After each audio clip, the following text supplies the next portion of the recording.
Жастар жылы аясында Атырау облысында алғаш рет жастардың өмірлік дағдыларын дамыту бойынша әлеуметтік жоба іске асырылуда. Аталған жобаны облыстық жастар саясат мәселелері басқармасының мемлекеттік әлеуметтік тапсырысы бойынша жастар қызметкерлерінің қоғамдастығы қоғамдық бірлестігі жүзеге асыруда. Жобаның негізгі қатысушыларына облыс жастарын оқыту, жұмысқа орналастыру және лайықты еңбек ету бойынша дағдыларын дамыту мақсатында Исатай ауданында тренинг өтті. Негізден тренинг халықаралық тренерлер, Европа кеңесі, жастар департаменті, тренерлер және бейресми білім беру саласындағы ұлттық жаттықтырушылар пулының мүшелерінің қатысуымен облыс орталығында өтті. Өңірлік жаттықтырушылар өз аудандарына барып, ауылдық жаттықтырушыларды оқытуды бастады.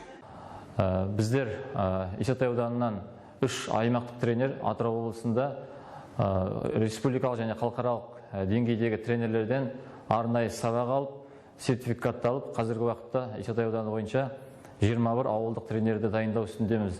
Осы біздің 21 тренеріміз әрқайсысы 15 жастан өздерінің ауылдарындағы, ауылдық округтердегі барлығы 380-нен астам жасты оқыту жоспарлануда. Ауылдық жастарды оқытуға дайындалған жаттықтырушылар өз кезегінде округтерде жасөспірім мен жастардың цифрлық білімін, жұмысқа орналасу және лайықты еңбек ету дағдыларын дамыту бойынша тренингтер өткізуге тиіс. Жастардың оқыта отырып еңбекке орналасуына, сол еңбегінде лайықты қызмет атқаруына бір үлесімізді қоссақ деген мақсатпен тәжірибеден өтіп жатырмыз.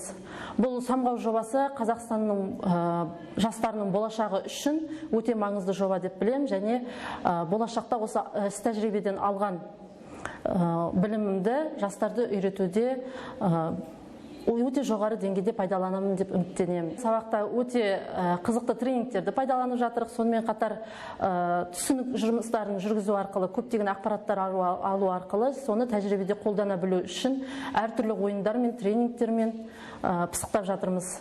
Сабақта топпен жұмыс, ұйымшылдық, бір-бірін тыңдау, өзіне деген жауапкершілікті сезіну, ептілік пен шыдамдылық, жастардың бойына сенімділікті ұялату, ортақ шешімді қалыптастыру және белгілі нәтижеге қол жеткізуге тәрбиелеуді мамандар тек оқыту емес, әртүрлі қызықты ойындар арқылы көрсетуде.